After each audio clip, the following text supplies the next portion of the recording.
Welcome, dear students. We are going to review chapter number 3 about the individual differences in second language learning. Which are the individual differences? There are individual differences that are inherent in the learner that can predict success or failure in the second language. There are some research on the learning characteristics. We are going to review the most important. One of these research is that unlike variables such as height or age, it is not possible to directly observe and measure variables such as motivation, extroversion, or even intelligence. Another difficulty in assessing the relationship between individual learning characteristics and second language learning is how language proficiency is defined and measured.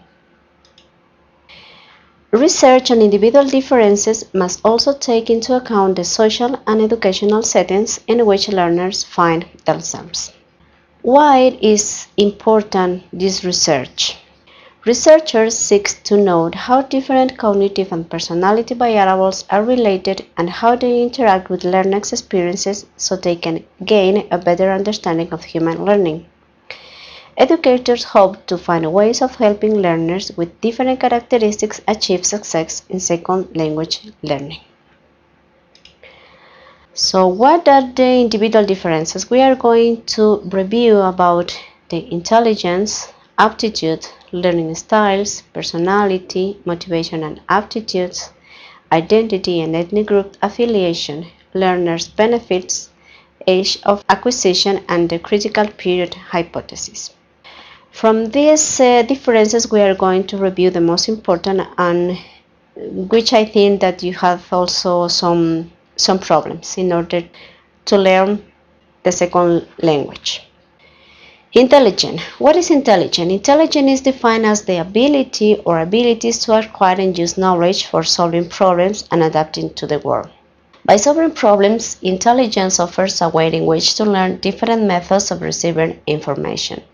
Each of us exhibits different levels of intelligence, or the IQ, and also parts of our brain are more developed than others. We also know the multiple intelligences. The nature of intelligence involves the capacity to learn, the total knowledge a person has acquired, and the ability to adapt a new situation and the environment in general. Over the years, some researchers have shown that the EQ scores were a good means of predicting success in second language learning. However, the IQ test may be more strongly related to metalinguistic knowledge than to communicate ability. I'm going to review this research or this study in the French immersion programs in Canada. This research was conducted by Fred Janis in 1976.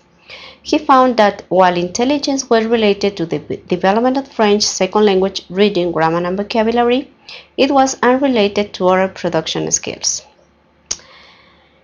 The multiple intelligences was developed by Howard Harner in 1993. It says that the multiple intelligences suggest that the traditional notion of intelligence based on IQ testing is far too limited. There are proposed 8 different intelligences that Gardner accounted for in broader range of human potential in children and adults. Which are these intelligences for Gardner? The linguistic intelligence, this means word smart, the logical mathematical intelligence, that means number and reasoning smart, the spatial intelligence, the picture smart, and bodily kinesthetic intelligence, that is body smart, the musical intelligence, that's music smart, interpersonal intelligence, that means people smart, intrapersonal intelligence, that is self smart, naturalistic intelligence, that is nature smart. What is aptitude? Aptitude refers to an individual's ability to learn or perform certain skills. It is an inherent capacity, talent, or ability to do something. Having a high aptitude for something means you are good at doing that something.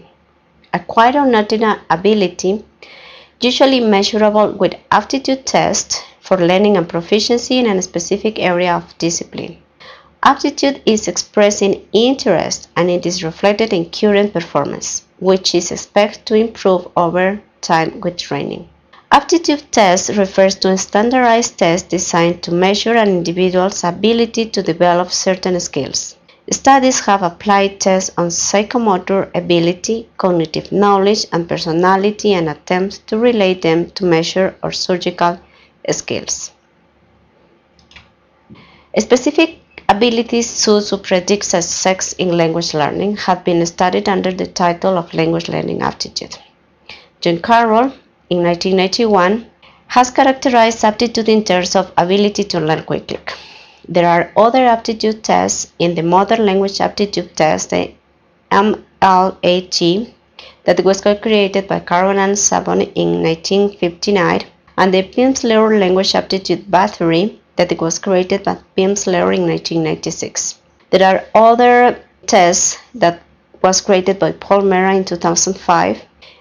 This test is taken on computer. All of these tests of aptitude as used in order to determine if we are able to acquire language in our aptitude. All of these tests are based on the view that aptitude has several components: the ability to identify and memorize new words, understand the function of particular words in sentence, figure out grammatical rules for language samples, and remember new words. All of these tests just are used in order to know if we are able to, or if we have the aptitude to learn a second language. There are another research or hypotheses that predict success with the learners in many learning situations. We're going to also talk about the learning styles. Kifley in 1999 defined learning styles as the composite of characteristics, cognitive, affective, and physiological factors that serve as relatively stable indicators of how a learner perceives, interacts with, and responds to the learning environment. Stewart and Felicetti in 1992 defined learning styles as those educational conditions under which a student is most likely to learn. Thus, learning styles are not really concerned with what learners learn, but rather how they prefer to learn. David Kopf create or state that there is experience as the source of learning and development. It was theorized in 1984, and he makes four combinations of perceiving and processing the four learning styles that make up a learning cycle. According to Kopf, the learning cycle involves four processes that must be present for learning to occur. We have the divergenting, that means the concrete and reflective. We have the assimilating, the abstract or reflective. We have the convergenting, the abstract or active. And the accommodating, we have the concrete and active. We have here a picture about the Kopf's learning styles. You can see that we have the accommodating, the diverging, the converging, and the assimilating. Also, we have the how he organized step by step, or how he theorized or hypothesized the styles. We have the concrete experience, we have the reflective observation, the abstract conceptualization, and the active experimentation. All is in a cycle, and with this cycle we have how people learn according to each style, according to what they want. For example, what they feel, if they like more to feel, if they like to think, if they like to watch. All of these styles are related in this cycle, and this is the hypothesis of Kopf, how we can learn. Also, we are going to review what is these learning channels. The individuals have been described as field independent or field dependent, according to whether they tend to separate details from the general background or tend to see things more holistically. There are three channels we can use when we learn.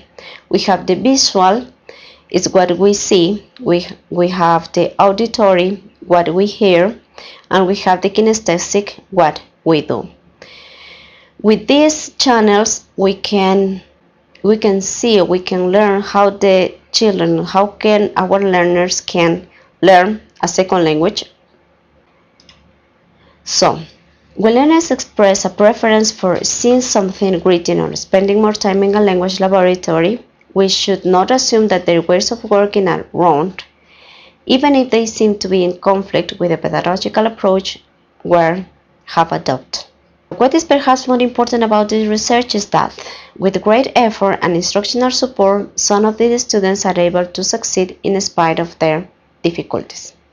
If we know what we learn or how our learners learn, it's more easy as a teacher to provide materials, to provide activities in order to all the students learn in a better way. Thank you very much.